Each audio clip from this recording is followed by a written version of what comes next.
Hello mga katuts! So quick update lang tayo, January 10, 2026. Saturday po ngayon. Actually, wala pa po ako masyadong tulog. Ang onti lang kasi galing po ako sa Nazareno kanina. Madaling araw, 3 AM na po dumating yung Nazareno dun sa area namin sa Concepcion Street.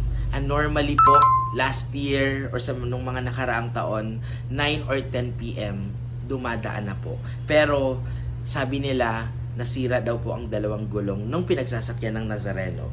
Pero hindi ako sure doon, kaya kung sino ang mga nag-Nazareno dyan, just comment down below kung ano ba talaga ang nangyari, bakit na-delay kanina yung Nazareno sa pagdala papunta sa Quiapo Church. So ngayon mga katuts, andito pa ako sa Santa Mesa, kasi supposed to be tagig talaga ang duty ko. Since si Doc Faye nakalib hanggang 27, may mga patient na kailangan na po namin gawan. Kaya ako personally, inagahan ko na po. 10 AM ang open namin pero 9:30 in-schedule ko na yung isa, 10:30 naman yung isa pero nagawa na po natin. At ngayon po, papunta na po ako sa kliniko sa Taguig kasi may 12 at 1 PM po akong schedule. And 2:30 naman po, may wedding akong attendan, which is ninong po ako. Wow! So mga katuts, ako personally, I'm very professional sa lahat ng mga nagpapa-appoint dyan na talagang kahit onti lang yung tulog ko, I make sure na yung schedule nila ay na-attendan ko po. So sa mga gusto magpa-schedule dyan, just message our page,